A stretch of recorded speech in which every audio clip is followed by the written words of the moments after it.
قائدین کے اشارے کے منتظر ہو، ورنہ یقین کا اس طرح نہیں ہوتا. لوگ اپنے آپ سے باہر ہو جاتے یار بس اتنا ظلم، لیکن پھر بھی وہ کہتا نہیں ہمارے قائدین جو ہمیں حکم دیں سمجھنے کے پابند ہے. یہ جو ہے نا حضور کے امیر المجاہدین کی تربیت ہے. تو انشاءاللہ تعالی میں آپ سے کہہ رہا ہوں کہ وہ وقت بہت زیادہ قریب ہے. انشاءاللہ اپنے آپ کو انشاءاللہ مضبوط رکھنا ہے، اور انشاءاللہ تعالی وہ وقت جب آئے گا کہ ہمارے امیر المجاہدین کا جگر گوشہ سامنے ہوں گے انشاءاللہ.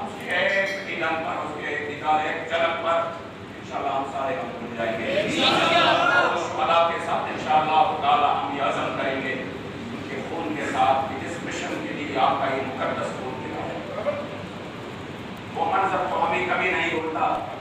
اسی وقت تو اکثریت جو ہے وہ لوگ فلسطین کا اسی وقت کی حالات خراب تذکرہ کرتے ہیں. میں نے کہا فرق کیا ہے؟ ادھر اسرائیلی بیت المقدس میں مسجد اقصی میں مسلمانوں کا خون بہا رہا ہے، اور ادھر یہ ظالم مسجد رحمت للعالمین میں مسلمانوں کا خون بہا رہا ہے. فرق کیا ہے؟ اس وجہ سے ہمارے شہداء تھے انشاءاللہ تعالی ہم ایک ایک خون کو ہم یاد رکھیں گے، ایک ایک قطرے کو ہم یاد رکھیں گے، اور جس مشن کے لیے انہوں نے یہ خون بہایا ہے وہ وقت دور نہیں انشاءاللہ تعالی جو اس مشن کے لیے حضور کے سارے غلام انشاءاللہ پوری دنیا میں اور بالخصوص اپنے ملک میں انشاءاللہ اسلام کا عالم بلند کریں گے. آپ نے انشاءاللہ تعالی پرعزم رہنا ہے، اور حضور قبلہ امیر المجاہدین کے جگر گوشہ ہمارے قائد محترم کے لیے انشاءاللہ تعالی اس کے جلدگار کے لیے میں آپ کو انشاءاللہ خوشخبری دیتا ہوں. وہ انشاءاللہ بہت جلد آئے گا انشاءاللہ تعالی. ہمارا یہ جو کاروان عظیمت ہے وہ انشاءاللہ رواں دوا رہے گا. دشمن ہزار مرتبہ چاہے ان کو انشاءاللہ ہزار مرتبہ ناکامی ہوگی. حضور کے غلاموں کا یہ حال ہوگا کہ رہے گا یہی ان کا، رہے گا یہی ان کا، رہے گا یہی ان کا، رہے گا یہی ان کا.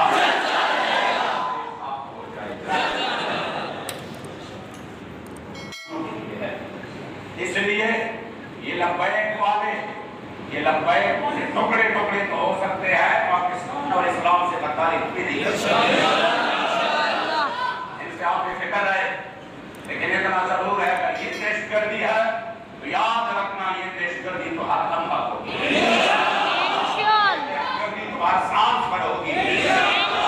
اس لیے ان کو یہ سمجھنا چاہیے کہ اگر ہم چونکہ وعدے کے پابند لوگ ہیں، جو بھی معاہدہ کرتے ہیں اس کی خاص رکھتے ہیں، جو بھی بات کرتے ہیں قبلہ بابا جی نے ہمیں سکھایا ہے.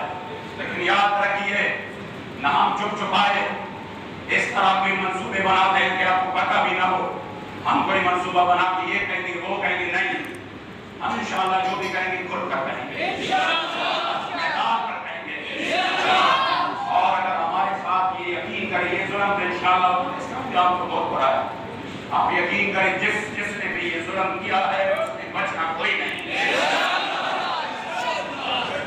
کیونکہ یہ ظلم انہوں نے حضور کے غلاموں کے ساتھ نہیں کیا، انہوں نے یہ ظلم اسلام کے ساتھ کیا.